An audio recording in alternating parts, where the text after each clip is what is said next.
I've been giving you all this great update, and you haven't even been hearing it. I am aghast. How do I do these things? Well, it's Monday morning, and it's Monday morning. Thank you for letting me know I wasn't on the air.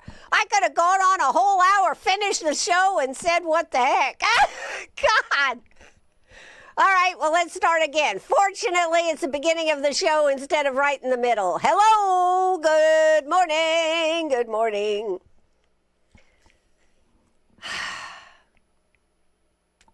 Some days, I just shouldn't even try. All right. Anyways, the weather. The weather is going to be pretty nice. Let's see, what is the weather? Oh my God, can you hear me now? I'm here. All right. Please tune back in. If you were on Facebook Live, tune back in. I'll bet somebody probably put a message on Facebook Live like, Ann, you're not there. There's nothing on the radio. Sorry, I was late tuning in. Thanks, Stephanie. I am on the air now. Please stay with me. All right. Susan, thanks for letting me know I was not on the air. Oh, my God, this is crazy. Okay, let's move on. The weather. Quickly, 80 degrees, feels like 87. We are looking for a high of 91, low of 72. And sunny to partly cloudy, hot and humid. It's already humid out there. I don't know if you have any issues with breathing. It's hard to breathe out there this morning. The rest of the week, we're going to be in the low to mid 90s. No real chance of any rain this week. And by Saturday, the high looks like 89. So we are going to cool down a little bit. Lows are going to be right around 70 at night. So that's kind of an update to the weather for this week. I was talking about being at Senior Bird's Mexican Tex-Mex. It's actually a Tex-Mex restaurant. Delicious. The food is great. I love the variety in the menu. I had a combination seafood burrito. It was very, very good. Very delicious. And I had a delicious sangria margarita, and I liked it. I did ask if they had any mocktails, and the guy just kind of looked at me like, you want a mocktail? So I opted for the sangria margarita. It was delicious.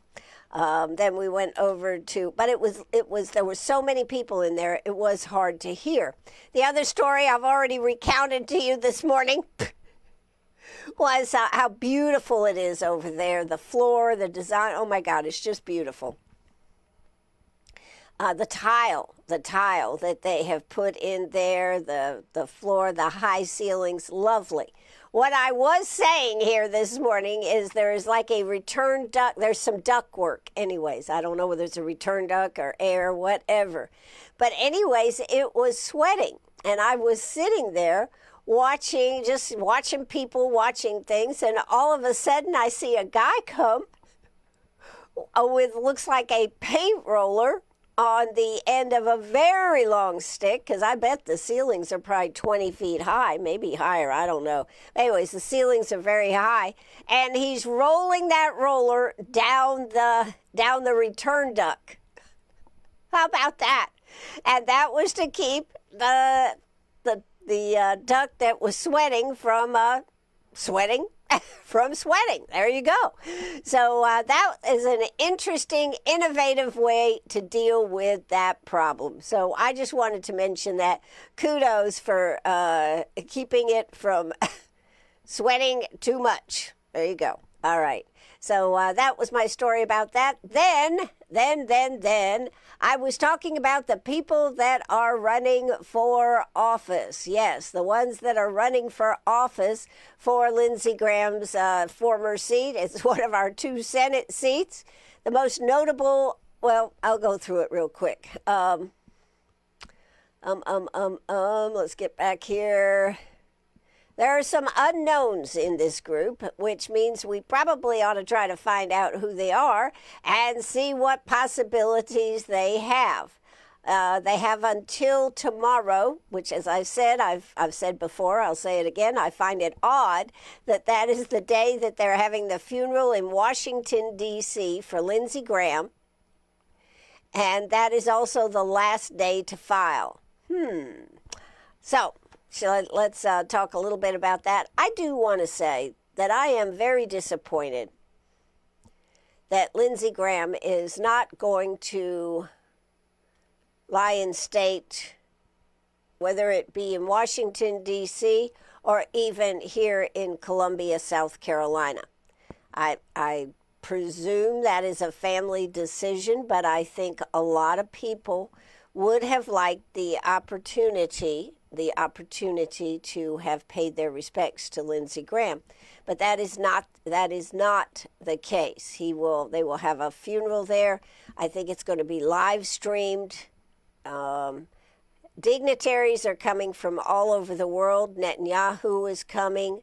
Zelensky is coming.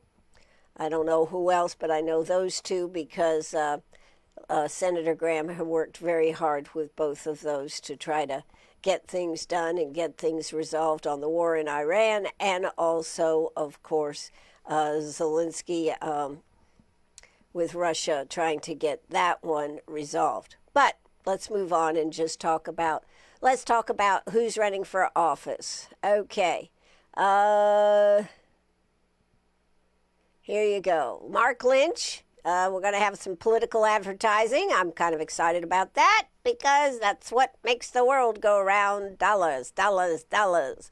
Okay, Mark Lynch. This is an unexpected boost, I guess would be my point. We're already getting political advertising coming in right here on WCRS. Mark Lynch has filed. You may remember he was running in the primary against Lindsey Graham. He really felt that he should be the one that would get that position as the primary candidate because he had run against him. Well, it doesn't work that way. So he is running for that office. He says South Carolina deserves a senator who will fight for American workers, secure our elections, protect our land, defend our privacy, and put families ahead of powerful special interests. No more career politicians. It's time to put South Carolina first. That is Mark Lynch. He has already signed and is already advertising right here on WCRS. Thank you very much, Mark. Duke Buckner, he is from Walterboro. He's a Walterboro native. He's run several unsuccessful campaigns over the past 10 years.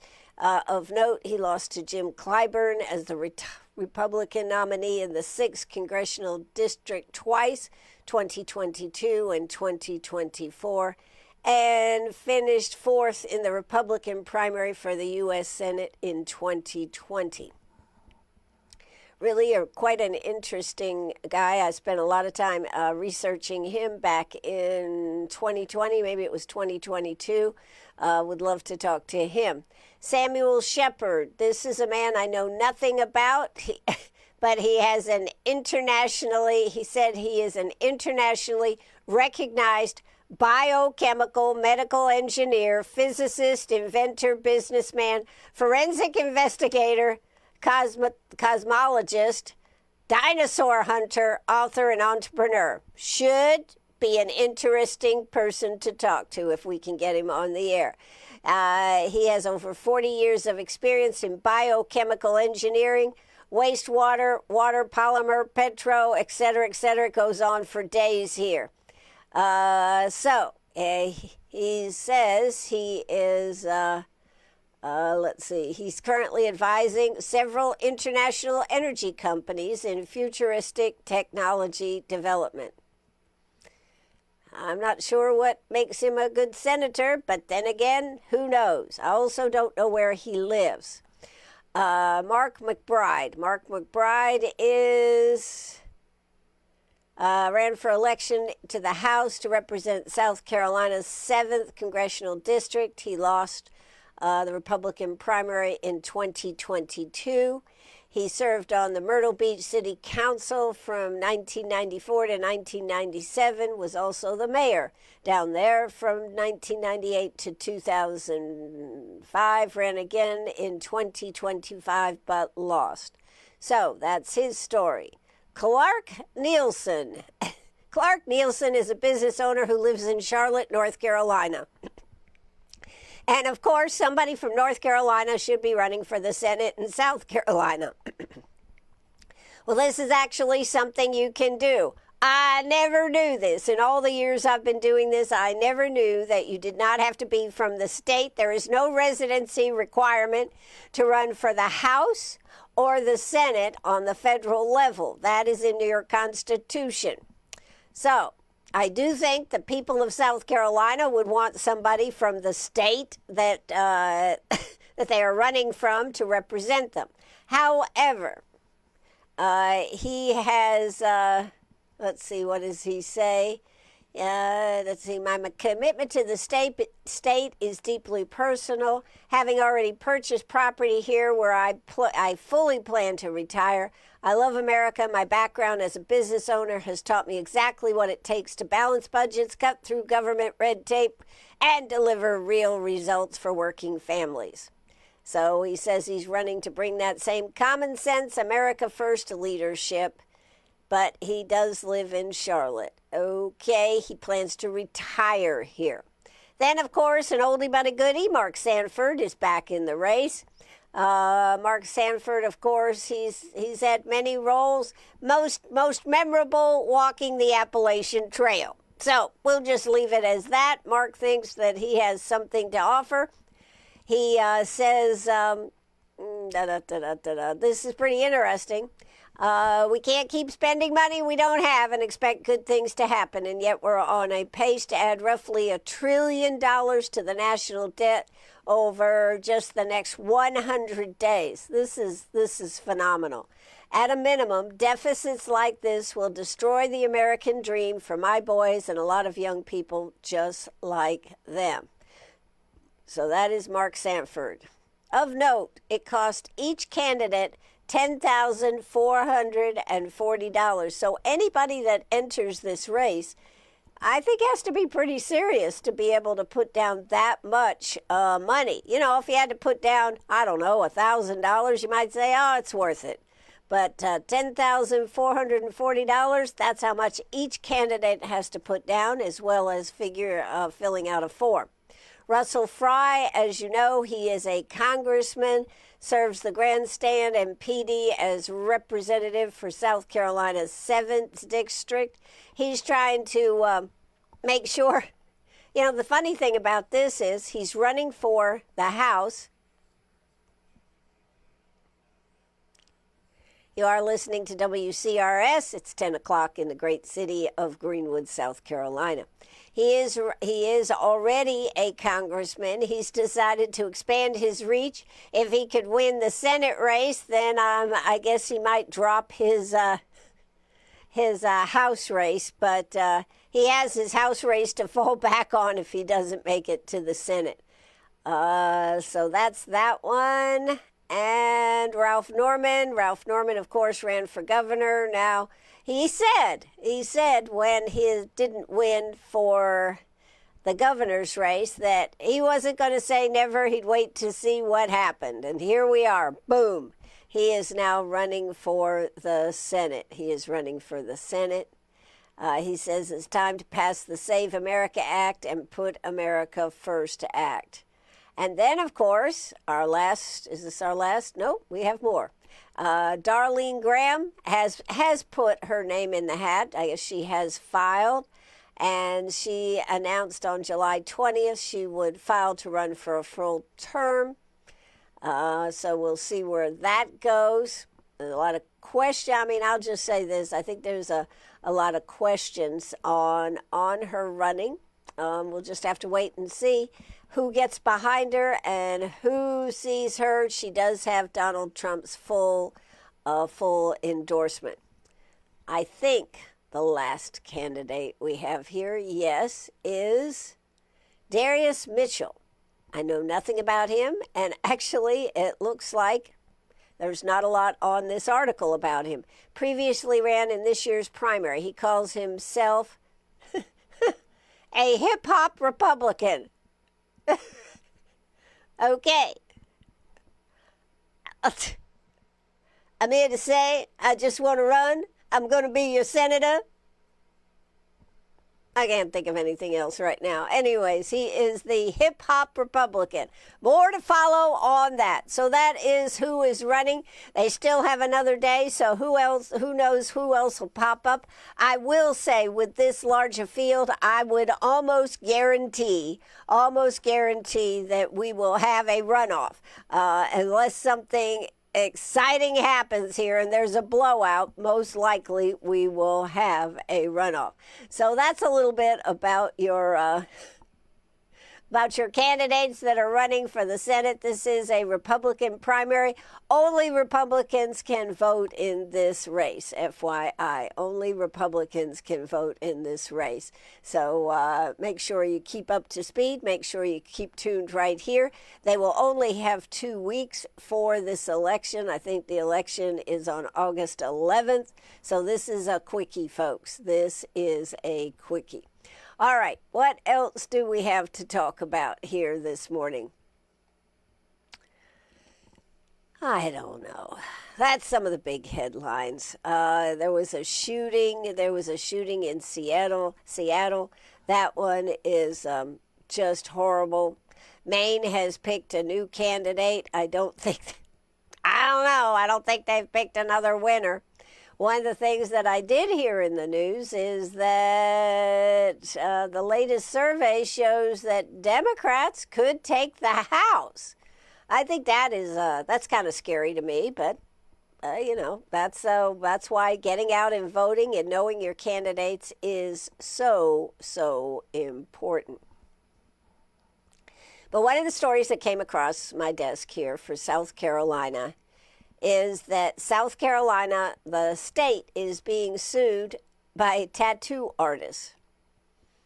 Should the government decide where a tattoo shop can locate? And should the government decide what part of your body you're allowed to tattoo? What do you think about this, folks?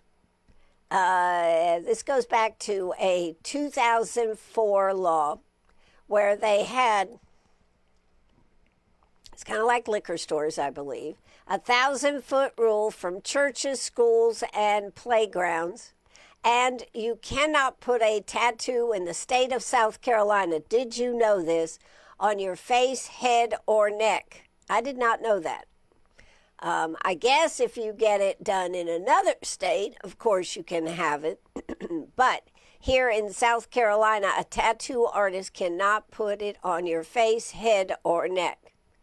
The lawsuit that has been filed states that tattoos are protected expression under the First Amendment. I think this all started because down in Charleston, a tattoo artist wanted to open a shop, but according to the rules, the law, he had to be not within 1,000 feet of a church. And when you looked at all the churches, he could not find a place where he could be. So he is filing this lawsuit. This is, I think, a fascinating case of First Amendment self-expression. And, is tattooing art? I'd have to say it's an art. When you see some of the beautiful tattoos that are out there. Now, I personally am not a fan of tattoos, but to see some of the beautiful art that is on these things when somebody is really good is pretty amazing. Should it be considered protected speech? Is this 22-year-old law outdated? I mean, should we change the law? Should churches have any say? And why does a church have a say on a tattoo parlor? I think that's an interesting point. Should businesses be kept 1,000 feet away from churches? Is there businesses one would consider appropriate? Right, like Dunkin' Donuts. Coffee and donuts, as you're going to church. I mean, what is the deal? Dunkin' Donuts is supposed to be coming over to on the bypass right next to McDonald's, where the church is right there. That's going to be a boom on Sunday morning. Can you imagine a boom on Sunday morning? Anyways, should businesses be kept 1,000 feet away? If an adult wants a neck tattoo, should government stop them? That's free expression. Lord, we let people be scantily dressed or horribly dressed, shall we say, my opinion. That's my opinion now. Particularly traveling on planes and everything. And now we're going to say, though, that you cannot get a neck tattoo. I don't know. Where do you draw the line? Do you draw the line on cuss words, swearing words? Where do you draw the line on tattoos? I did a story a few years ago where businesses were paying people to get tattoos on their forehead to be advertising their business. Where does that leave now? If you cannot get a tattoo, I guess on your face or neck, then I guess that's not a possibility as a small billboard that everywhere you went you could be advertising a business. It's a pretty interesting idea to do that, don't you think? So the question, does the government have the authority to tell you whether you can have a tattoo? I don't know. What do you think? I don't know. Anybody want to weigh in on tattoos this morning? Do we have any people that have tattoos?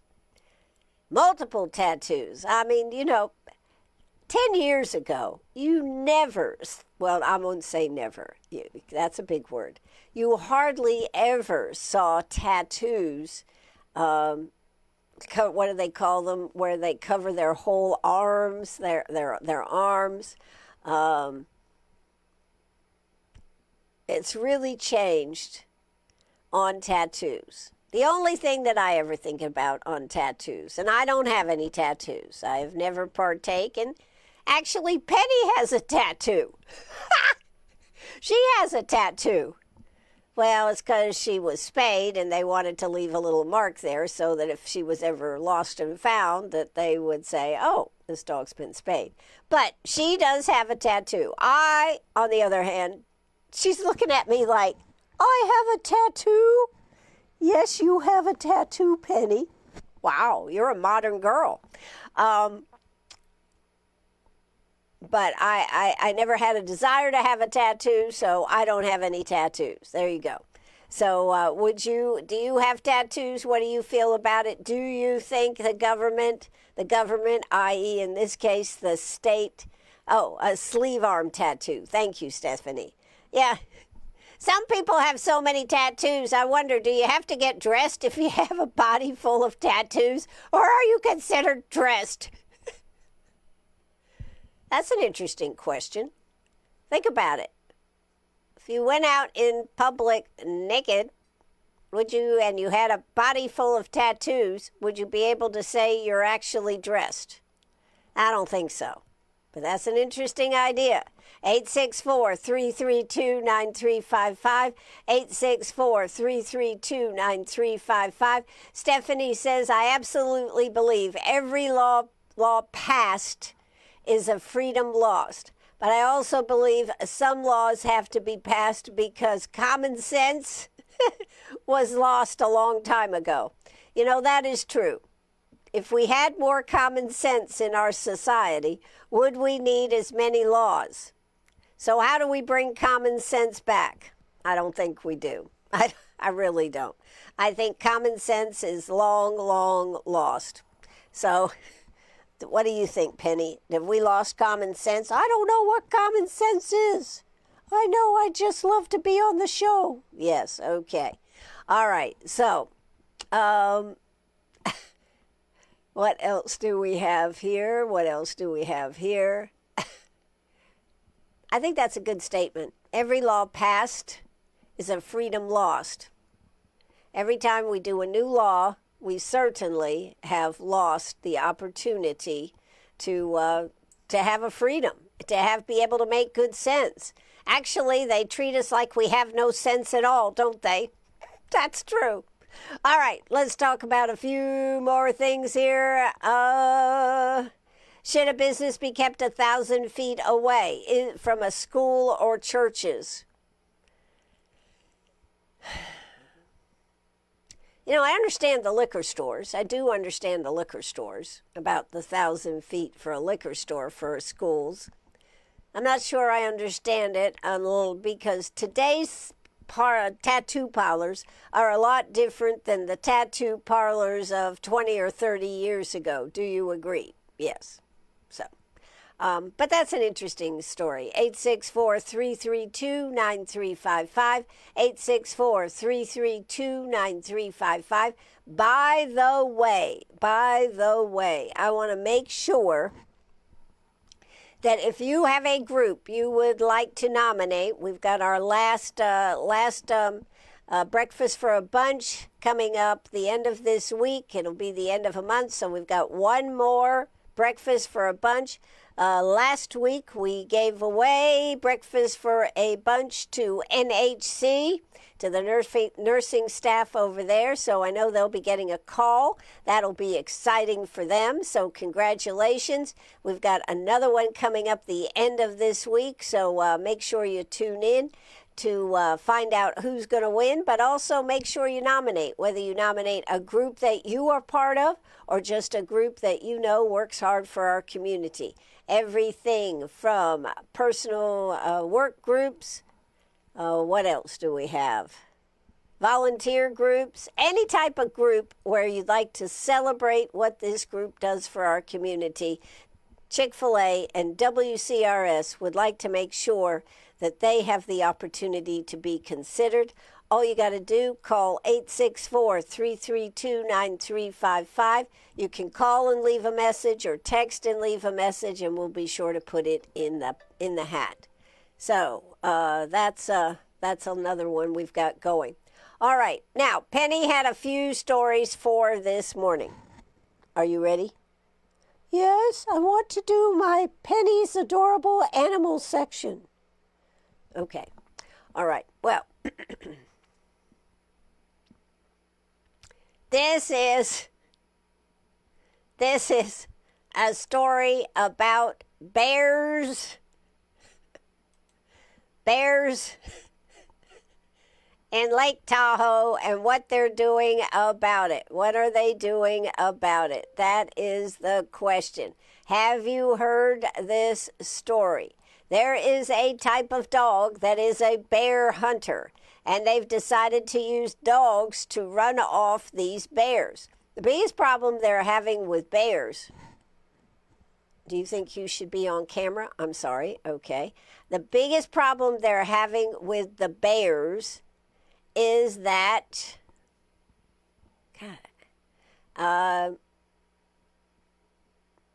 yes, here we go. Millionaire Lake Tahoe homeowners deploy risky new strategy against escalating bear crisis. Oh, God, Ann. Forget security systems. Nevada wildlife officials have found a fur-covered solution to Lake Tahoe's growing black bear problem. Wealthy homeowners around the lake have had a lot of brazen bears. They've broken into houses. They've been on the stair steps. I saw a story where a man was coming home, and on the stairs, it was dark, and he was coming up the stairs, and he reached out to feel the railing, and there was a bear sitting there. Can you imagine? Can you imagine? Scared the bejeebers out of him. I didn't really say what he did. It's just that he was scared to death. So they are getting these highly trained Carlin bear dogs. There's two of them, Badger and Banjo, to send out to unwelcome visitors. The shaggy canines work alongside state biologists to chase bears out of neighborhoods. This is wild. flush them from crawl spaces and urban dens, track injured animals, and help return them to the wild, all while teaching the predators that humans are bad news. They said that the bears have had such a positive experience, that they just think that this is a friendly place to go. Kind of like Goldilocks and the Three Bears. They just think that going in and having a little something to eat, checking out the beds, being in the pool, that's the way to go. So they have deployed these dogs, Carolyn bear dogs, and they are relentless in chasing bears. So what do you think of that idea? These bears' experiences, for the most part, around people have been positive.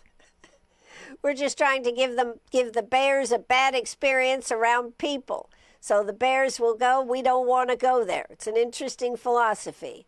Unlike some wildlife agencies that haze bears with rubber bullets, beanbag rounds, or tasers, Nevada has leaned heavily on its four-legged specialist. So there's that too. A lot of agencies haven't endorsed it. You can't just assign somebody a dog. It has to be somebody who wants one of these dogs and is willing to put in the time. They look a lot like Australian cattle dogs is what they look like. I think they look a little bigger, but they have that same type of look. And they show a picture of this bear being chased by these Carolyn dogs, and they are really giving it hell. They're saying, get the heck out of here. So the breed, originally developed in Finland and Russia to hunt large game, has become an unlikely weapon as bear encounters have climbed in Nevada. Once nearly wiped out by habitat destruction and illegal hunting, the state's black bears, this was in Nevada, dwindled to about 30 animals in the 1980s. Conservation efforts fueled a dramatic rebound, and wildlife officials now estimate there are between 600 and 700 bears roaming western Nevada. So, and that has meant, of course, more run-ins with people. Is that wild? I think that's wild. So these dogs, Carolyn dogs, are what they are using. So there you go. They have dozens of bear incidents across northern Nevada every year, capturing and releasing about 40 bears annually.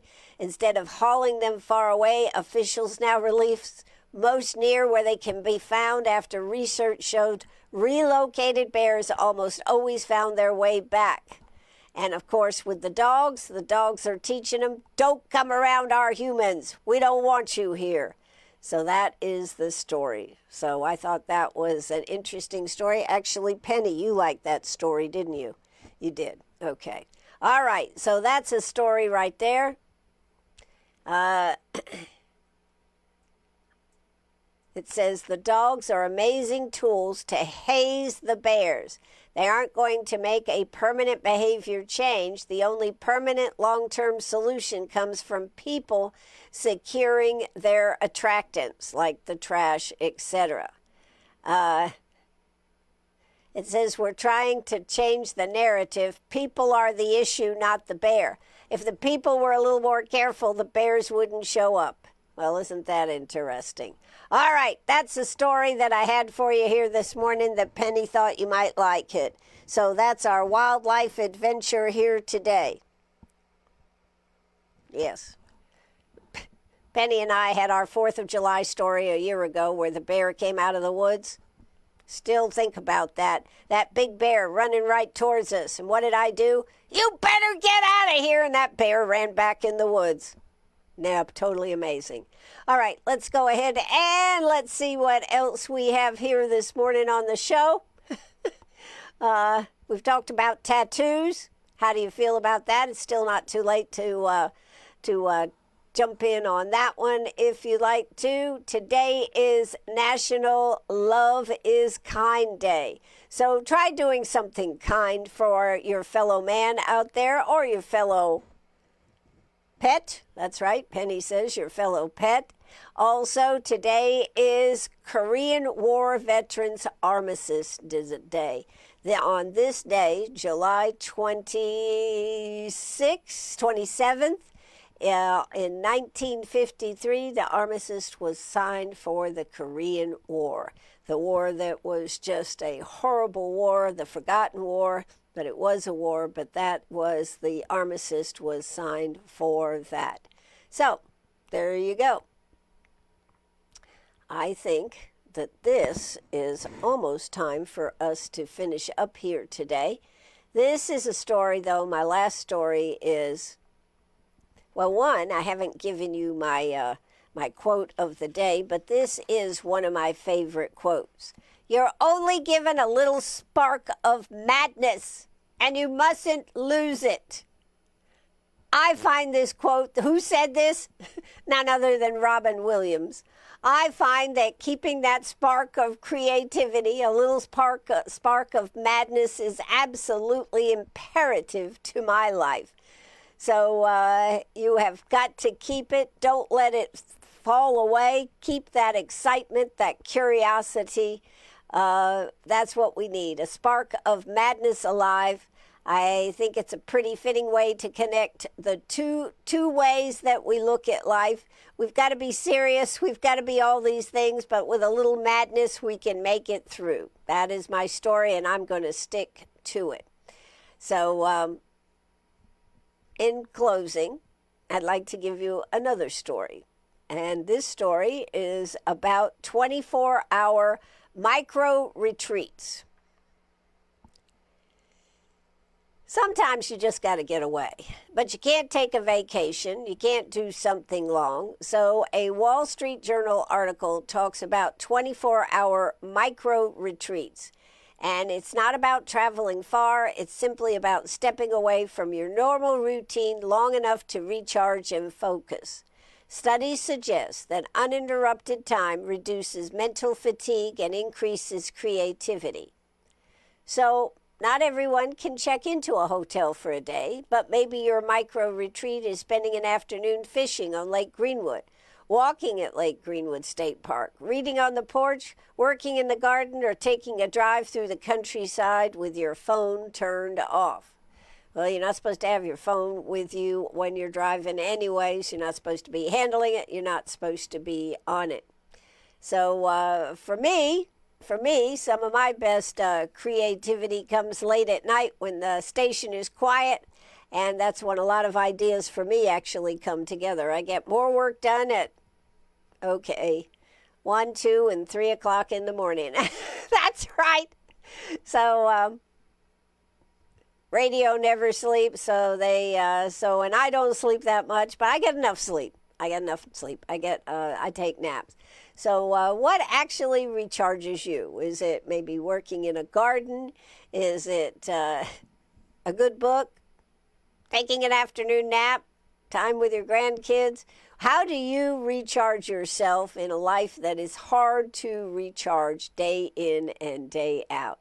I think that is something to consider, and to actively make yourself time for this. For recharging our batteries. We can really get depleted. And so these micro retreats, I think going to a hotel room is not a bad idea. For me, that wouldn't be a bad idea at all, because, I'm right here all the time. And so I can always look at things that need to be done. Going to a hotel room where it's all clean and neat and nice and everything, I probably would give me the opportunity to think about it. I tell you, back in the day when flying was nice, I'm talking about a long time ago. Let's see, the 70s, the 80s, I think it was still nice, maybe the early 90s. Somewhere along the way things changed. People didn't dress decent. They decided to clip their toenails or whatever else they're doing. And then, of course, they did away with food on the plane, so people are bringing all different kinds of food. You can have pizza, you can have Arby's, you can have McDonald's. It's just really not much fun to fly anymore. But back in the day when flying was great, I used to love to fly, and I would have some of my best ideas just sitting up there watching the clouds, and I'd be letting my mind wander, and I'd get some really good business ideas, creative ideas. So from that standpoint, getting away, putting yourself in a different environment is a great way to generate that spark of what you're going to do and how you're going to approach something. Just thought I would put that out there. What do you do? If you have a comment, 864-332-9355, 864-332-9355. You can also comment on our Facebook page. Love to get you on Facebook with us. If nothing else, just to say good morning and good morning, good morning. So, as we finish up today, right now, it is 82 degrees, 82 degrees. What's this say? That's the thing about it. You know, you have stuff coming through all the time. We are just hit with stuff every day of the week. What does it say? It says combined Powerball and Mega Millions jackpots top $1 billion. Oh, my God. Wow. It says the combined jackpot total for the Mega Millions and Powerball lottery games has surpassed more than $1 billion. The Mega Millions jackpot was estimated at $800 million. That's a $344.2 million cash value as of noon on Sunday, July 26, after no one won the jackpot on Friday. The prize ran as the 10th largest game in the game's history. The Mega Millions jackpot was won last March 17th. That was the ticket was sold in Ohio. The Powerball jackpot has also climbed to a noteworthy level with an estimated value of $633 million or $277.3 million cash value as of Sunday. So there you go. Woo! What would you do if you got all that money? I don't know. What would you do? I'd have to sit around and think, can I just get the cash? Can I just see the cash piled up here? And people would be going, Ann, that's so stupid. You'd do much better if you based it over this or did that. And I'd say, yes, but I'd like to look at the cash for a while. Then I'll decide what I'm going to do with it. Has anybody out there listening ever won a good chunk of change on our lottery? What would you do? I think I actually might take a vacation. Just might take a vacation. What else would I do? There's some great causes I'd love to work with. That's the altruistic side of me. But I would like to I'd like to get everything fixed that I need fixed, whether it's on my body or in this business. Either way, those are some of the first things that I would do. Yes. 864-332-9355, 864-332-9355. With that thought process, I think I'll just sit and think about what I would do. That will be my escape for today. There was actually a couple of things I did want to tell you about that are coming up this week. I think that would be, this is something you might want to check out. You might not know about it. The King's Brass Lakeland's players to perform in a free concert. Brass instruments have been part of the sacred music and fanfares for generations. At 7 p.m. Wednesday at First Pres of Greenwood, you have an opportunity to hear hymns, patriotic tunes, and more played by 9 musicians who hail from across the United States. They will be joined by Lakeland's area musicians for a free concert that is part of the church's cultural arts outreach festiva. 3 local trumpeter players, Cody Bird, Eddie Siegler, and Barry Wilson, will join the King's Brass on select numbers, along with Donald Mack, Joey McCain, and Silas Shihira on trombone. So that will be 7 p.m. on Wednesday. I thought you might like to know about that. Those Festiva concerts are always, always great. With that being said, I'm done for today. Thanks for tuning in. Have a great day. Get out there and make something happen. Make something happen. My horoscope says, use your imagination and have fun. Social, creative, and entertainment pastimes will help you stretch your mind and find interesting outlets for your skills, attributes, and heart's desires. Oh, Lord, this sounds exciting. That's going to do it for us. What do you got to say, Penny? I want my breakfast. All right, that's going to do it for us. We're going to drop the curtain and have a great day. Thanks so much for tuning in this morning. I hope you have a fabulous day, because this is the first day for the rest of your life. Isn't that the truth? It certainly is. It certainly is the first day for the rest of your life. Have a good one. Bye-bye, everybody. Take it away.